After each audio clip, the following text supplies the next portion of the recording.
artificial intelligence, digital economy, and remote work applications, and Vice Chair of the World Government Summit.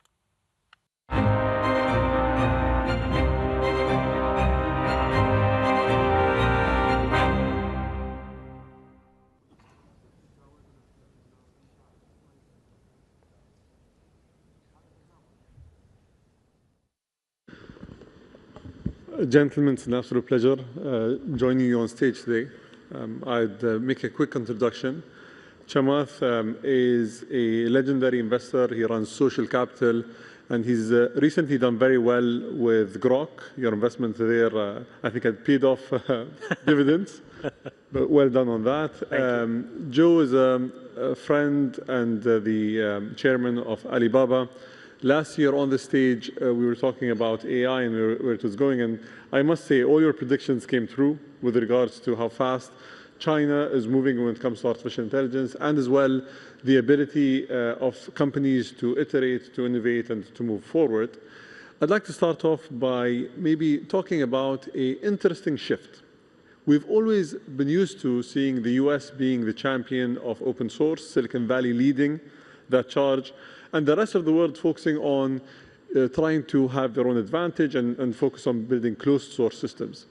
With AI, we're seeing a complete shift. China's championing open source. The US is trying to push for open source, but are working on closed source systems. How do you think that's going to affect the way that governments pivot, the way that people choose the AI models that they use? We'll start with Chamath, and then we're going to go to Joe. Well, I'm actually quite surprised by it as well. I mean, I do think that there are a handful of American open source models that are quite good. I think NVIDIA's models are excellent. But in fairness, the Chinese open source models are just superb. So I think what it means is that every country, probably in the next 3 to 5 years, will be forced to make a very important decision, which is around the sovereignty of their own productivity and GDP. Because to the extent that these AI, and in that realm, I think the open source models provide the clearest path, because it just gives you total transparency into what's happening underneath the hood. Now, there's a lot of work, and we can talk about this later, that has to happen for a country to be able to embrace an open source model. But I think the future is open source. Joe? Well, I totally agree with what Chamath said about different countries. You're better off with open source model if you are focused on sovereignty and having control of your own data.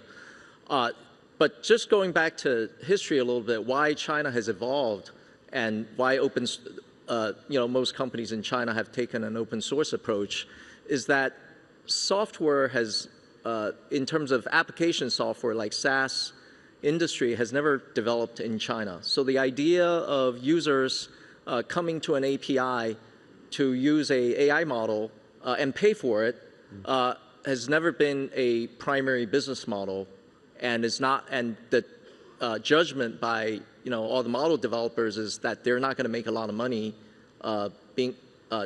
providing a closed source through an API. So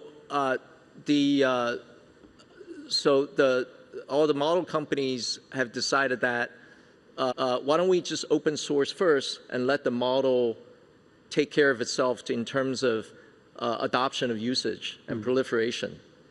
And fortunately, a lot of the various governments have taken notice, and because they care about the sovereignty aspect and care about their data privacy, you could take an open source model and deploy it on your own infrastructure. You can do it on premise. You can do it in a virtual private secure environment. And it will have nothing, whatever you do to post-train the model or running inference will have nothing to do with the original open source model maker.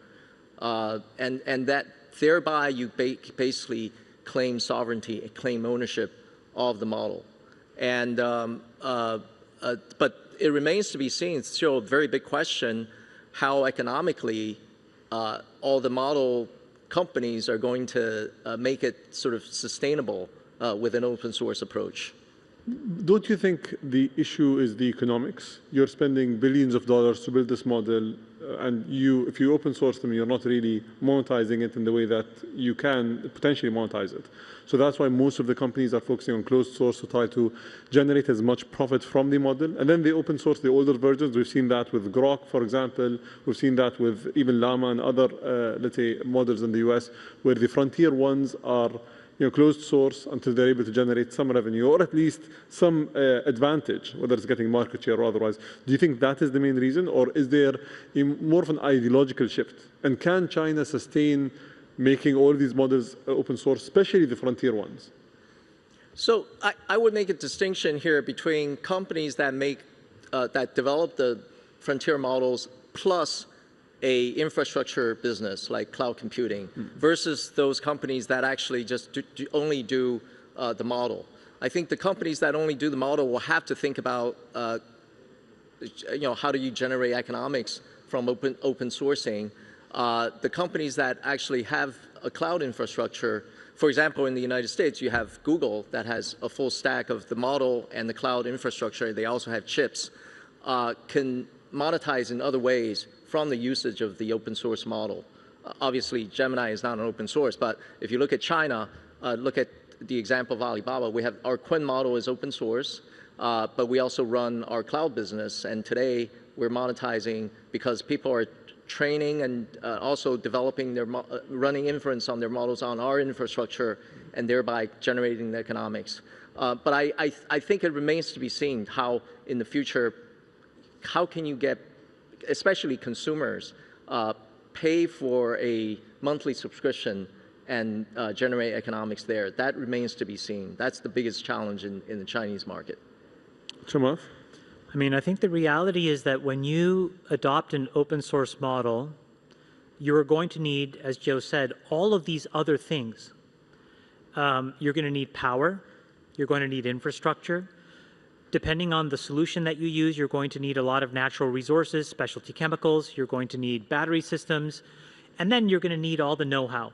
And then on top of all that, you're going to need the capital and the financing. And so I think the reality is that the business model becomes more at the governmental level almost, because if you take an open source alternative, but then the infrastructure of the government can come in and help you with all of these other things, you're going to take it. So I think that is yet to play out, but I think that's the real opportunity. Similarly, in the United States, it's all private. So the alternative is, you can't really take a spin of Grok or take a spin of Gemini and implement it on your own for the needs of your own population. But yet you still have to bear the cost of all of these other things. So if all of this was packaged and financed and turnkey and in a box, I think that's the ultimate best solution. That's probably where, international finance organizations and development banks probably need to play more of an evolving role over these next 10, 20 years. Many of the conversations that I currently have and interviews that I would do, and I'm sure that you guys will go through the same thing, people talk about the AI bubble. And the bubble in a sense of, is it sustainable? Can we keep seeing the numbers that we're seeing? We've recently seen the issue with memory and memory availability, and we're not being able to produce memory enough. And when it comes to bubbles, I think there are two types of bubbles. There's the tulip mania bubble, which was completely made up. It blew up, people lost their money, and there was nothing left except the legacy of the bubble. And then there's the train and railway bubble of the UK of the 19th century, where people went and invested in railway tracks, which gave the UK the legacy of being one of the most connected places on earth through railway. So there was actually a tangible legacy that was left behind.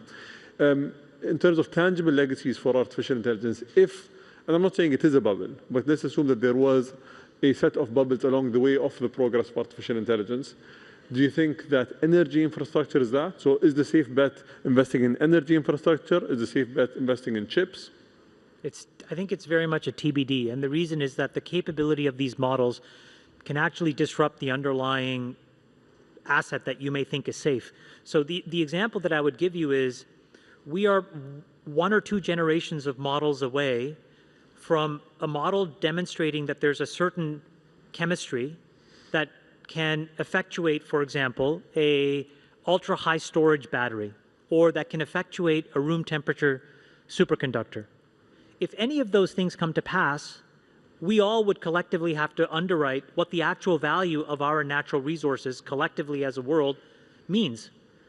It would change how we use oil, it would change how we use nat gas, it would change how we build SMRs. So I think the honest answer is, this is why it's such a profoundly interesting moment. All of the things that we've used to underwrite productivity and GDP will get re-questioned because this superintelligence allows us to see things that, you know, the frailty of the human condition we can't quite see yet today. And I think we should just be open-minded and prepared to deal with that as a community, because I think it's going to be complicated. So there's no bubble in that context. Joe? Yeah, Chamath just raised a very interesting point, which is there's no bubble if you take these models operate on the current path of trajectory, and but there's some breakthrough change, then the energy infrastructure, all that stuff that becomes a bubble in itself. It's sort of a bubble that's happens because conditions have changed. I think I wouldn't call it a corner case, but that's something that people should think about. Yeah. But I think if you look at right now, the massive amount of CapEx investment that all the hyperscalers, all the model companies are making, I mean, the latest quarter of reports that people are doubling their CapEx. It used to be last year, these hyperscalers are making $60 to $80 billion per company per year of CapEx, and now it's double, like 120 to 150 billion per year. It's astounding, just within a year, right? But here's the thing, I think a few things are driving it. Number one, people still believe in the scaling law, and now also the idea that inference time scaling is important because more compute resources will be allocated to inference, and inference is where everybody that uses AI will touch influence, as opposed to the few model companies that only do training, right? So a lot of CapEx that's going toward inference. And then finally, you have people making multimodal models that deal in generative rich media, videos, images, that will burn a lot of GPU resources. So people seeing this scaling law and multimodal world, and we haven't even talked about world models yet, and that's the validation that there will need to be more compute that need to be invested in. I don't think these trends are going to reverse or veer off. In the future, people will still continue to, for example, are people going to consume less videos? I don't think so. So in that sense, there's no bubble. But having said that, people are investing, anticipating future demand as opposed to. Yeah. I think there could be, in certain sectors you see, like memory, you see shortages today, but just the massive amounts of investment, it's kind of hard to think about ROI. I hate to be the CFO of one of these companies because they're faced of having to explain ROI to investors. They can't. You can't do that. Yeah. The theme for 2026, for those of you who've gone to Davos and for some of the other conferences and some of the other discussions, is AI agents. And agents are the name of the game. People have to actually try to work with agents, deploy, develop, and utilize the different agents that are going to do different tasks. We have a number of heads of state and heads of government in the room. The question that you're going to get when you say that is, we haven't started with deploying AI already, and you guys are now moving into agents. So if someone wants to leapfrog, someone who hasn't done anything yet, whether it's a nation in Africa or a nation in Latin America or a nation in Southeast Asia, what would your advice be?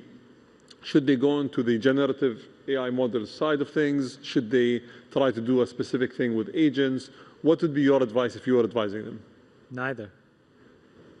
I think it's you have to pick a model, and I think you need to deploy it inside your own borders with your own power and roughly your own people, and be able to use it for a handful of very useful and practical solutions to everyday problems, whether it's public health or whether it's governmental services, or frankly, the most important and valuable one is education, which is being able to create a system that teaches the young people in your country how to learn in this new world where this supercomputer will be available to everybody.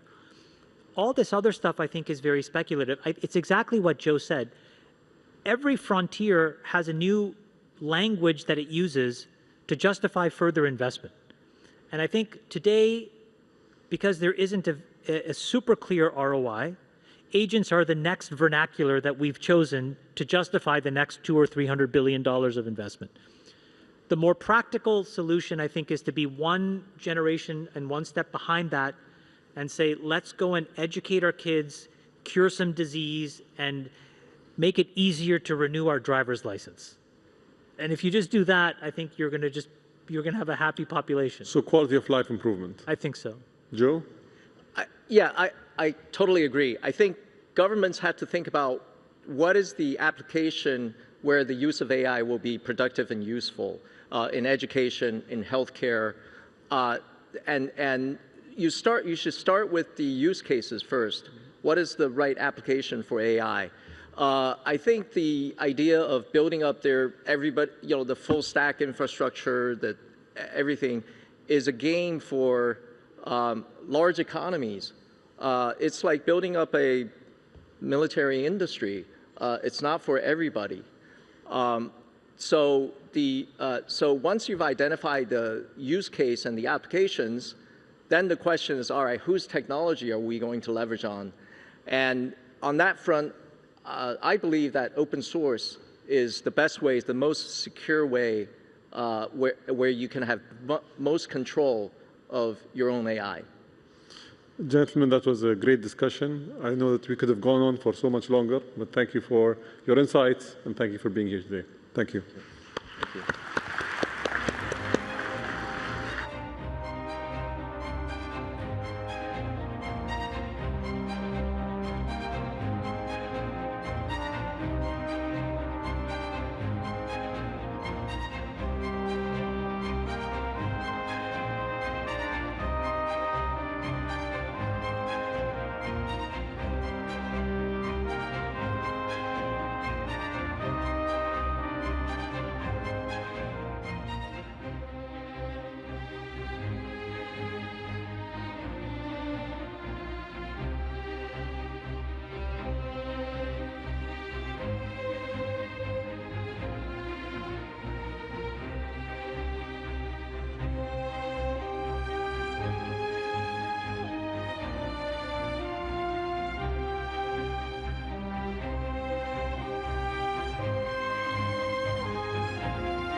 Ladies and gentlemen, our next panel discussion is titled, Is the Next Decade African?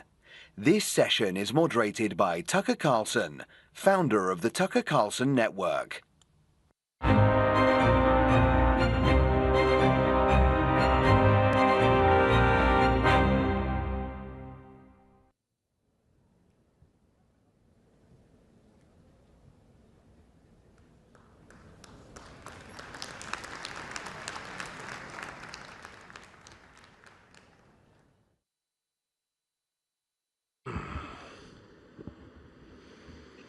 Gentlemen, thank you for doing this. awfully nice of you to do this. I'd just like to go right down the line. And first to you, President Nagawa, again, thanks.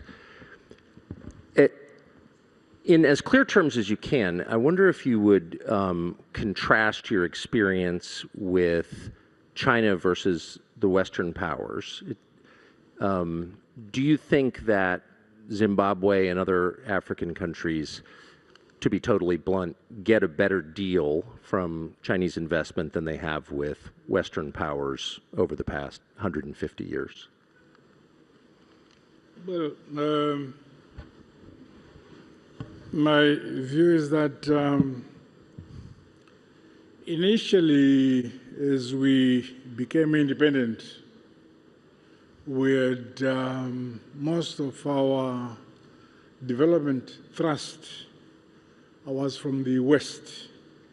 But as we evolved, we have also benefited from investment and cooperation from countries like China. But what are, I mean, the basic structure seems the same. Foreign powers extract mineral wealth from various African countries, but do you think that the arrangement that Zimbabwe and other countries currently have with China is better or worse for Zimbabwe than it was under, say, the Brits? I think the premises upon which you construct your question, I don't think is perfect. Not surprised. Yes, Zimbabwe is a sovereign state. Yes. You understand? And we move on the basis that gives us the best results of our resources. Whether it is relation with the West or the East, what is primarily important is what we ourselves as Zimbabweans are satisfied with. We don't need to please the West or please the East. We please ourselves. Good. That seems like a good model for every sovereign country. President Bio, thank you for this. Do you think that there is a substantial difference? I'm just trying to understand from a Western perspective how the East does business in Africa versus how the West does, and it may be too sensitive a topic really even to talk about out loud, but to the extent you have a view you can share, would you? I'm sure relations cannot be measured country by country. Yes. Relations depend on the historical background of countries between one country and another. Yes. That's the basis on which relations grow and are nurtured. For us in Zimbabwe, yes, we are a former British colony, but we are very happy with the relations that have now developed with, say, countries like China and so on. Yes. Despite being a former British colony. I think this may be one of these topics that's too difficult to talk about in public, so let me just ask you, President Bio, about one of the strengths of your country and the continent, which is its birth rate, which so far surpasses that of any other region in the world, and that seems like a strength. How has your country, Sierra Leone, but also many other countries in Africa, been able to maintain a birth rate at replacement when Europe, the US, Canada, lots of other parts of the world have not been able to? Thank you very much. I think we are hard workers, and we work both in the day and at night. And that is such great advice. It is essential to have young people and to keep the birth rate at the right level so that there is sustainability in development. What we do today, or as leaders, we provide the enabling environment, provide them with the tools, the young people to navigate the world, which is extremely tough, complicated, and evolving and changing all the time. So it is our responsibility to bear that in mind. We have to plan ahead, be ahead of the curve to be able to replace accordingly so that we don't have a gap in our development process. So we have been busy producing as much as we can, a lot of good people, and we are investing in their education so that they are fit for purpose for a world that is becoming digital, and of course going extremely to the edge of technological advancement. If I could just ask you a quick follow-up to you, Mr. President. Do you keep track precisely of how many of your young, educated citizens leave and how many stay? Are you thinking hard about how to retain the smartest, most energetic people? Definitely. In fact, what my administration did was to make sure that we provide basic primary and secondary education free of charge to the citizens. Every child born in Sierra Leone can go to school and finish high school without paying a penny. We don't just provide tuition, we also make sure that we provide other essentials to make it possible so that nobody has excuse not to go to school, because in the 21st century, without education, definitely you can't make it. And we do not just want to make it at the personal level, family level, we want to grow as a nation. We want to be useful citizens of West Africa, the community that I chair today, but we also want to be useful citizens, global useful citizens that can contribute to the world. So we are taking stock of that, and we are educating them, equipping them. In fact, I call education as an equipment, a navigational equipment in a world that is becoming very, very complicated and complex. Thank you. President Boko, as you look at young people in Botswana who are educated and energetic, what's your pitch to them? What's your argument to them to stay in Botswana, not go to South Africa, Europe, the United States? Young people are generally innovative. They are entrepreneurial. They now have become digital natives, and that presents immense opportunities to them. These opportunities mean they can pretty much operate wherever they are, and they must, as a matter of course, remain within Botswana so that they can then spread their reach and influence to every part from Botswana. And so the opportunities that there are in Botswana, the training, the education, the acquisition of skills, the support, the environment that nurtures them and feeds and fuels their verve and vitality is what Botswana offers and what will power Africa. Africa generally is a very young continent with a median age of 19.3. Botswana's median age is 25. And so with such a population, Africa is poised to rule the world. So what are your plans for the world once you rule it? To make it fairer, to make it more equitable, to ensure that intellectual property is internalized in every part of the African continent, that innovation serves humanity, not just a predatory elite, and that everybody can partake equitably and benefit from the fruits of the economy and the vast opportunities that are available in the world. Well, I look forward to being treated fairly under your rule. Thank you. President Nagawa, I wonder what lessons you've been in the government of Zimbabwe for decades in various roles, including through a very turbulent period where your predecessor famously kicked out the whites and then the economy tanked and now it's rising again. I wonder if you would summarize the lessons that your country has learned from that experience. I'm not so sure what you have in mind. But let me say, our economy has faced challenges. I'm sure you're aware. Yes. Zimbabwe has been under sanctions for decades as a result of us claiming our land from the British and making ourselves independent. We seized the land and gave it to our people. So sanctions were imposed on us. But in spite of all that constraint we have developed, And we are happy that we have developed on our own, and we feel very independent. Well, some of the land was seized from people who were born there. So I wonder if there's a lesson about targeting people on the basis of their skin color. Do you think? Can I hear you?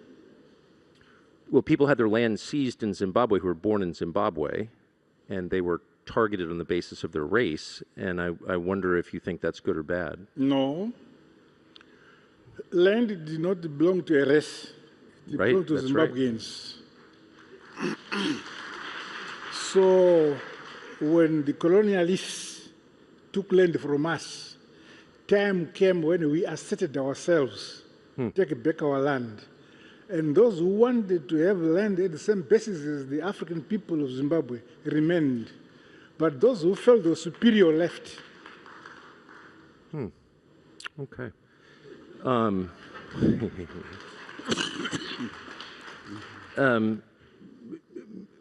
Mr. Bio, it does seem like, Mr. President, that the model of government around the world seems to be changing, and people seem to have lost confidence in democracy, at least in the West. People aren't quite as keen to promote democracy. Do you notice this? Do you think democracy is in retreat around the world? I think the world is in transition. Yes. And normally that comes along with instability. I normally refer to it as we are in a state of flux. Yes. We have been told to go democratic, and those who are leading the way or who have been teaching us to be democratic are no longer committed to that method of governance. So we are left to choose, but I still believe that democracy is the best method of governance, choosing who leads, especially a liberal democracy with all the freedoms that go with it, so that human rights and other liberties are observed and maintained. We remain committed to democracy, irrespective of the fact that there are now reversers, even in Africa, around the world. In fact, these days, when you listen to world news and other things, you hardly hear about democracy. You're very right. But we are committed to it because it is the best form until we can provide an alternative that can really sit well with us in society. We remain committed to democracy.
China is a relatively new entrant, really, Yes.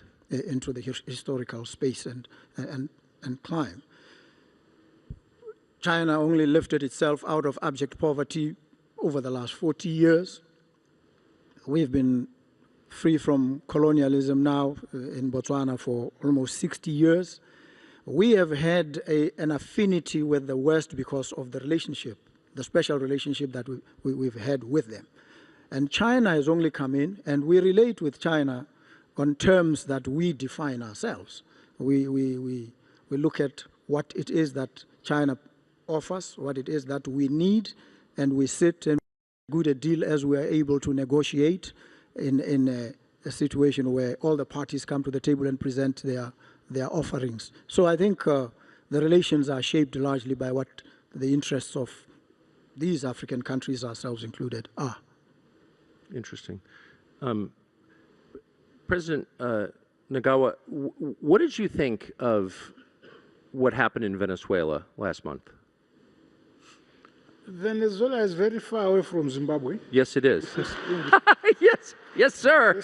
But I wonder, I still wonder as a head of state, a longtime head of state, what you thought of that. I mean, you must pay attention to what happens to other heads of state. Yeah, but I don't know what we really read in Zimbabwe actually happens in Venezuela, but from what we read, we are interested to know why it is happening.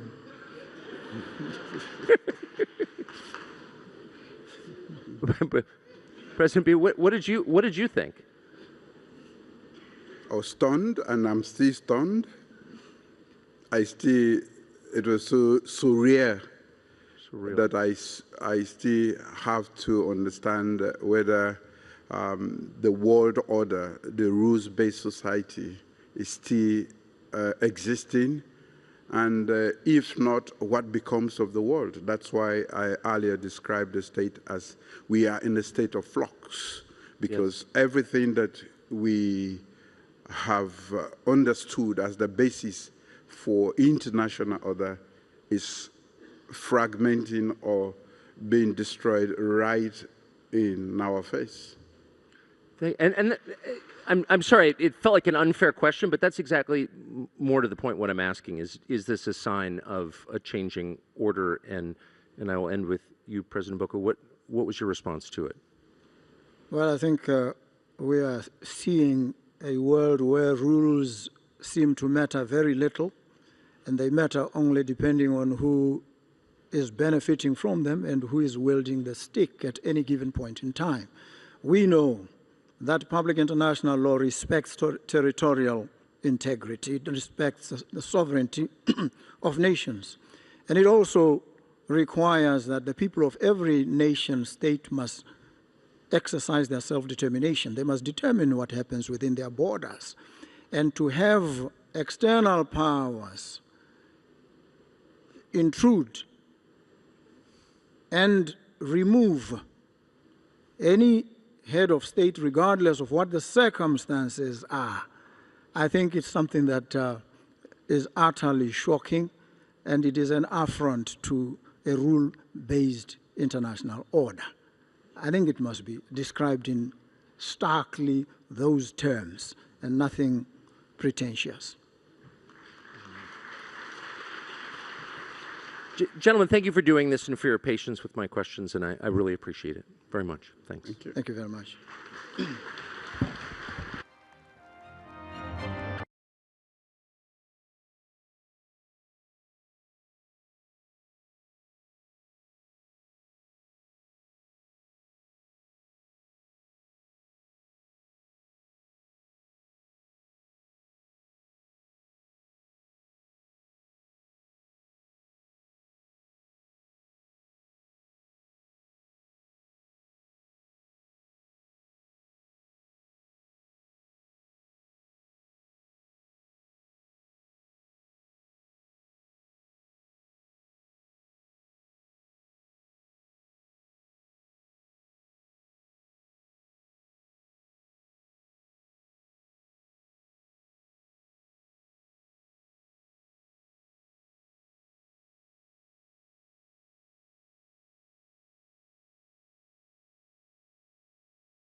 Everyone.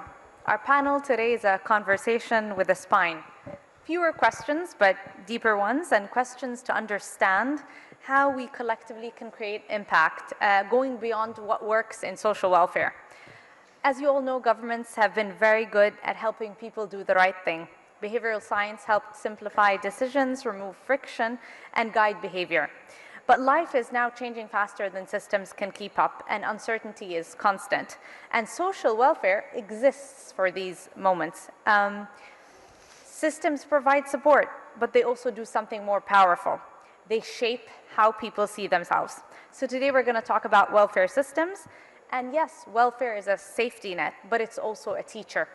It teaches people whether they're capable, whether they're trusted, whether they're expected to steer their own lives. So this session is called Empowerment by Design because we're exploring a shift from welfare that shapes behavior to welfare that builds human capacity. And that's the conversation we're going to have today with our esteemed guest. So before we begin, I'll just tell you how the conversation will go. I'm going to ask one central question to each guest, and then it's not only to extract answers, but to surface a lot of judgments that will help us all in our decision making. So to David Halpern, you were central to bringing behavioral science into governments, and you helped states shape decisions at scale. So I want to ask you with not what works, but what lasts. So here's the question. What does behavioral science genuinely, when does it empower people, and when does it quietly cross an invisible line, training people to function only when the system exists? Right, it's a great question. Thank you. It's lovely to be here. Your Excellencies and other esteemed guests.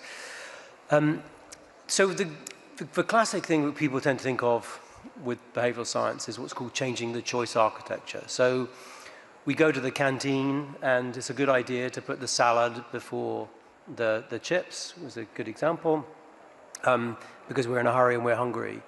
And one argument is when you remove that, well, will I just go back to eating all the chips?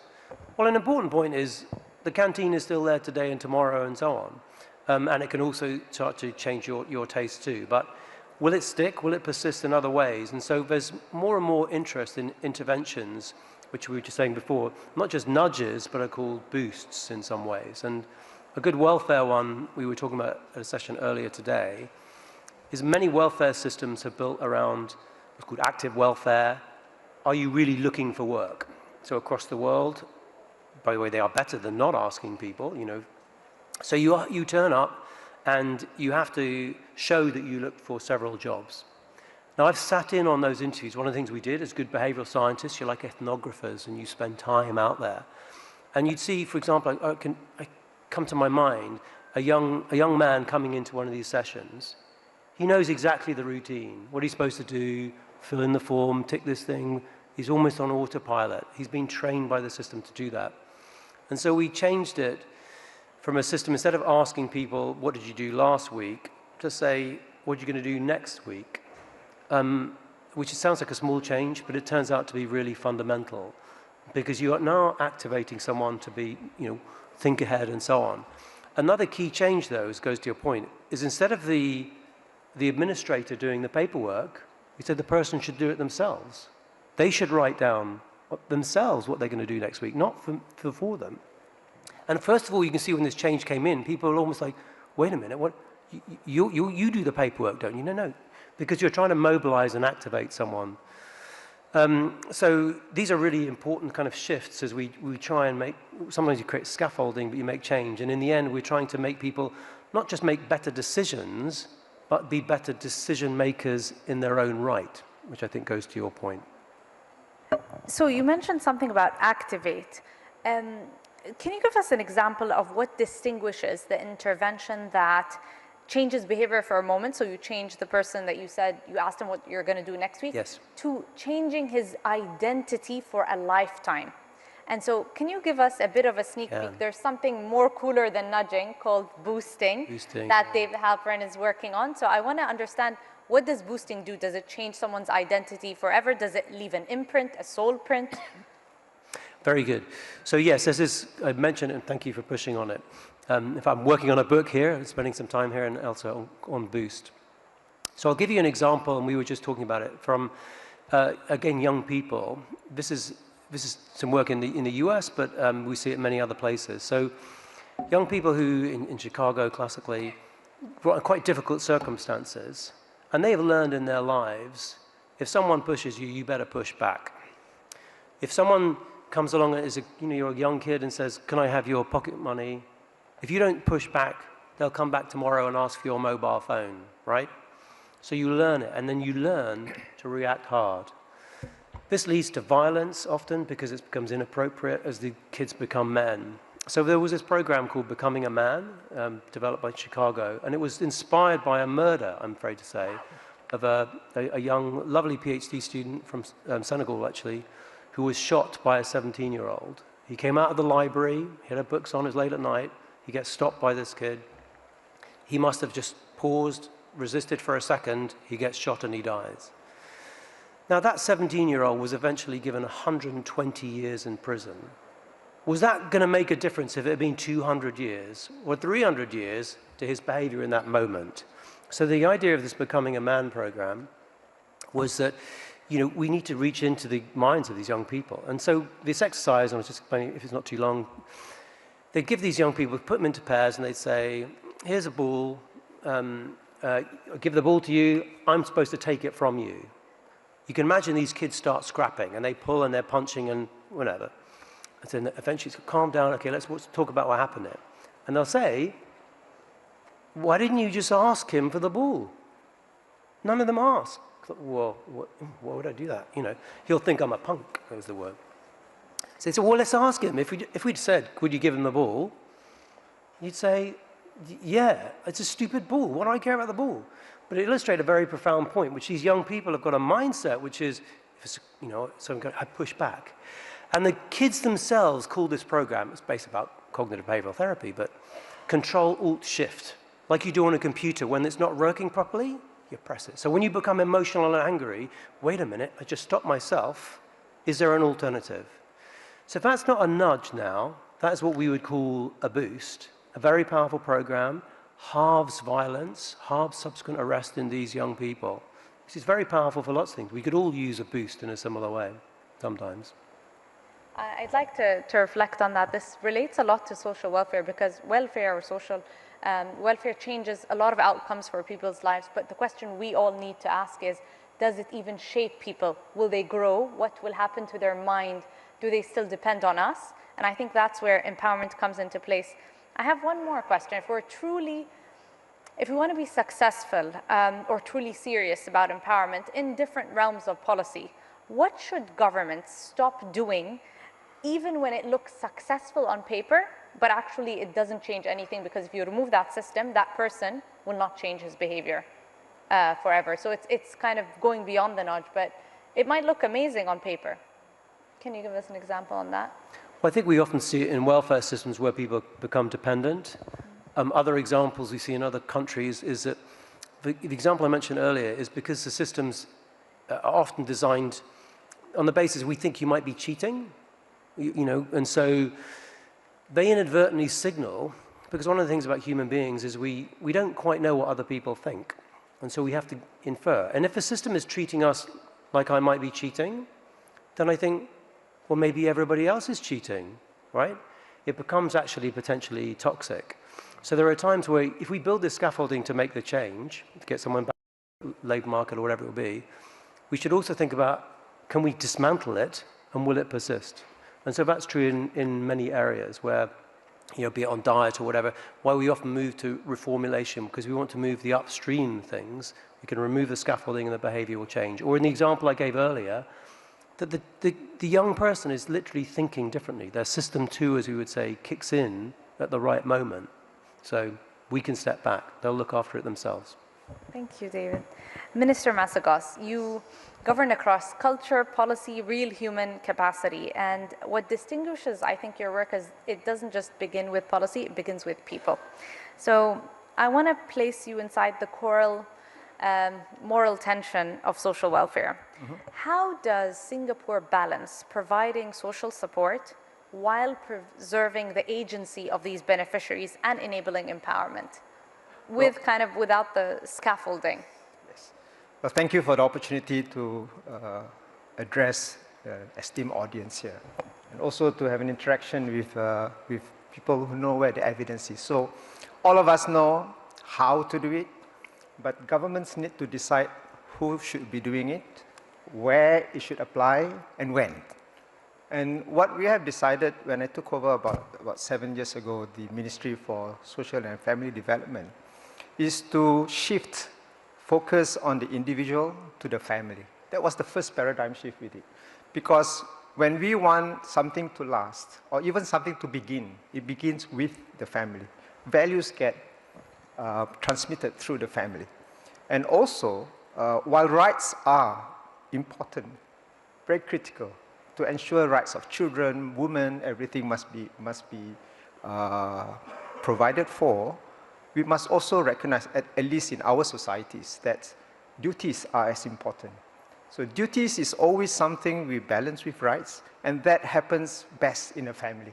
So the family need to be functioning, and therefore, in defining a functioning family in Singapore, we put it quite simply in 3 S's, which we measure with our researchers and so forth. Are they stable? Are they self-reliant? Do they attain self-mobility? Now, this applies to all families. And some families, though, do fall through the crack temporarily, and how then do we bounce them up to attain these 3 S's and not lose these 3 S's? But some family can be entrenched because of their circumstances and so forth. And therefore, where do we start this work? We have now shifted from from waiting for the families to come to us when they have trouble, to knocking doors, identifying who would be vulnerable, and being proactive and upstream. And this is something is very difficult to do because it's more costly and takes a lot of time. And it's harder for research to show that you have prevented something from happening because it didn't happen. And therefore, we have to sort of reshape how we approach this, and going upstream. As an example, we now have looking at the data of those who we think in all probability, using AI, using data, large models and so forth, say these are the group of families we should knock doors, and then we want to provide support for them. And here is who should be doing it. And it is not something we have decided, and we think that no government can do it alone. And to bring all the community assets together, including volunteers who become befrienders to these families, corporates who have money, who at one time will just give the money to philanthropies and then walk away and say, I've given millions of dollars, but to measure the impact and to make it a sustainable contribution. Not one time, not 2 times, but how many years for the impact to be felt, then is reported back to them. And also professionals who need to be uplifted. So a whole of society approach, and then using the sciences that our esteemed researchers tell us over time how it has changed and what we can do, and put that together. I think that's the framework with which our government address this problem. And like you mentioned, it's moving from social welfare to empowerment, self-reliant. On that, Minister, I want to ask you, how do welfare systems strengthen dignity and ownership? And if you can give us an example, when you said the focus is on family, did you use behavioral science to nudge them maybe, or you're thinking of a policy that will boost them towards not relying only on the system and not creating this dependency? Because it's also a mindset among beneficiaries. Indeed, indeed. In fact, this is the gist of the design that we have in a program we call Comlink Plus. First, identifying who will be vulnerable, and then inviting them to join the program, not telling them you have to join the program, inviting them. Actually, half of the families we outreach to joined us. The other half say, either leave us alone, or we don't believe this program, or whatever reason, but you want to respect them for that. And the families that come with us, we provide them 3 important resources. Number 1, the befrienders, people who need to be there for no other reason than I care, not because I want to, I have something more than you and I want to share with you, whatever it is. I just want to be your friend. And therefore, people they can go back to when they have problems they need to share about, personal problems. And then we have what we call almost a para-counselors, para-social workers. These are trained about programs, not the social work type of program, but what programs are available to nudge them to do, for now, 3 things. Number 1, to ensure they keep their children in school. Enroll the children early, because preschool is a very important part of development. If they may have given up on their lives, we want them to see the future in their children. And that how did you nudge them to ensure that they enroll their kids? Like, what policy was it a nudge or a decree or a law? Yes. The simple policy is to give them money if they put their children. So an incentive with money. But incentive. If you remove the money, what's going to happen? Did they believe in it? Do they believe in the power of early education? Which is why the befriender is important, to persuade them and to show them what works. I come from a family which benefited from social mobility. And when I meet them and say, look, I used to be like you too. I live in a home which I rented. I moved 11 times before I was 3 years old. But in Singapore, you don't have to be like this all your life, all for your children. Just keep your children in school. Start them early. So that kind of advice, that kind of personal connection is important. But many people who do this don't know where the programs are. And therefore, you need to have trained coaches who know what different kind of archetypes of family need. At the same time, then, those who we know could be in trouble or need more therapies and so forth, that's when the social worker comes in. So again, it's a whole of society program. Just one point is that much of the incentives are contributed not by the government. It's given by corporates who say, I want to do the preschool program. I will give $10 million every year, but you make sure you spend it, and I want to see the impact. So they see the connection between being good, not just a company that makes money, but with a social mission. Actually, we have also found out that the employees choose this kind of company, especially the young. And putting this all together is something we have started moving for the last 3 years. But again, research is going to be very important to validate whether what we are doing is good, what we're doing is impactful. And I say, we don't want to conclude that this will have a good outcome, but certainly we are happy with the involvement of so many parts of society together, including the dignity that we give to the families who want to do this. I think when we talk about welfare and empowerment, it's not a simple equation to say when we use this nudge and we remove it, what's going to happen to the people. We need to really study it over the long term. What kind of, who people become, did they grow, did it change? And what I'm hearing from you all is empowerment and social welfare is more than design.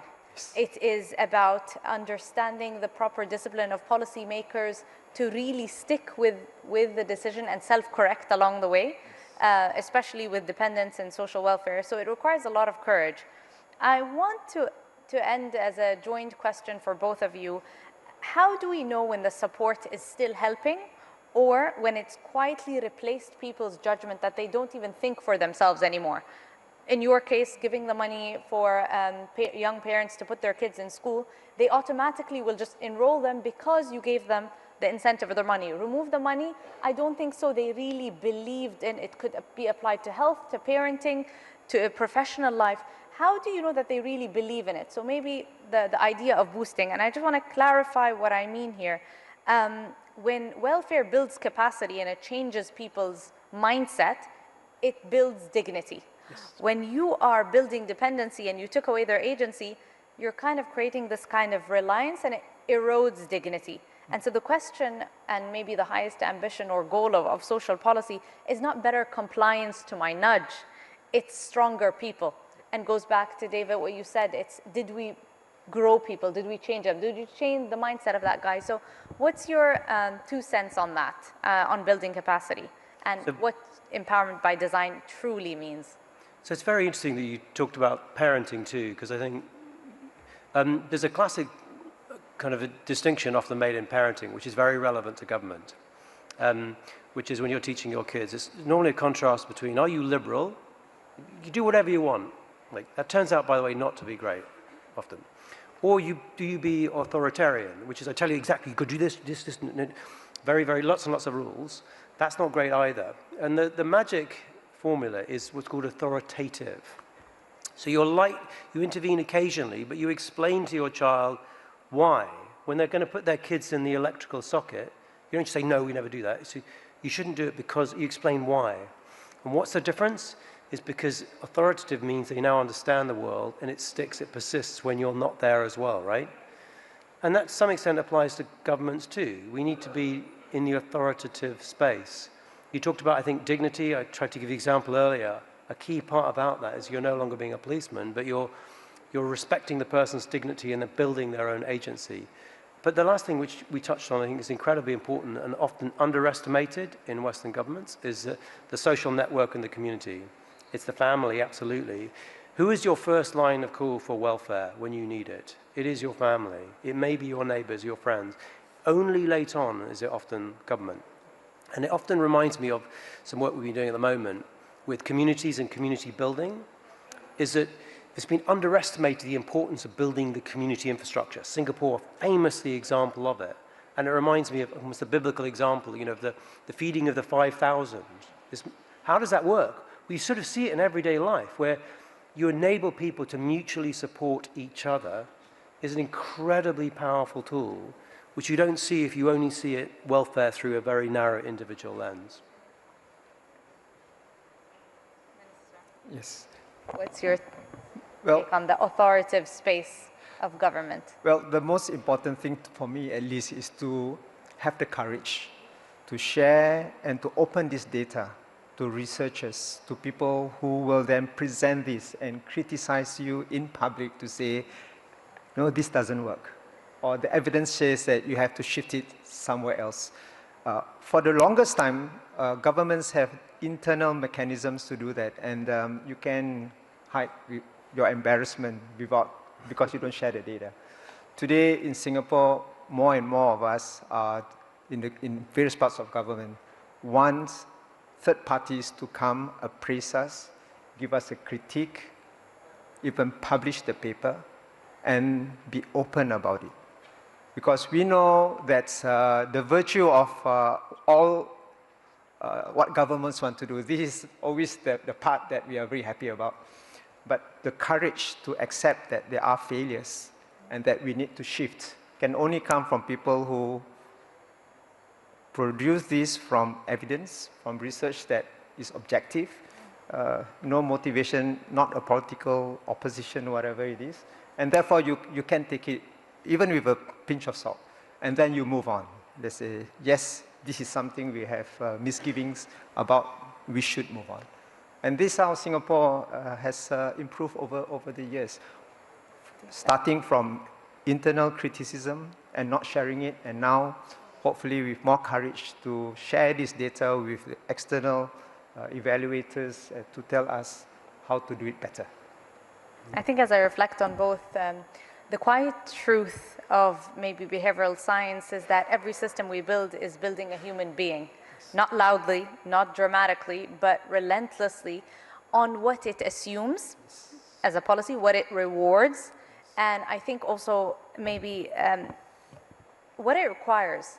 And if we take social welfare, it's also a teacher, it builds capacity. It's telling these people and these beneficiaries whether they're capable, whether the government believes in them, whether they're trusted, but also not to comply, and whether they're expected to try on their own. Yes. And I think for us, as you said, data, the authoritative space of government, we need to kind of explain why, but also create that ecosystem around it. So it's not just one cut solution. Indeed. I know this is the end of our session. There's 30 seconds. I just want to say thank you for your time and insights today, and we can't wait to understand what boosting can do to policy, and also understand and learn from Singapore. If there's something beautiful about Singapore, we love the intellectual humility you all exude from all governments around the world.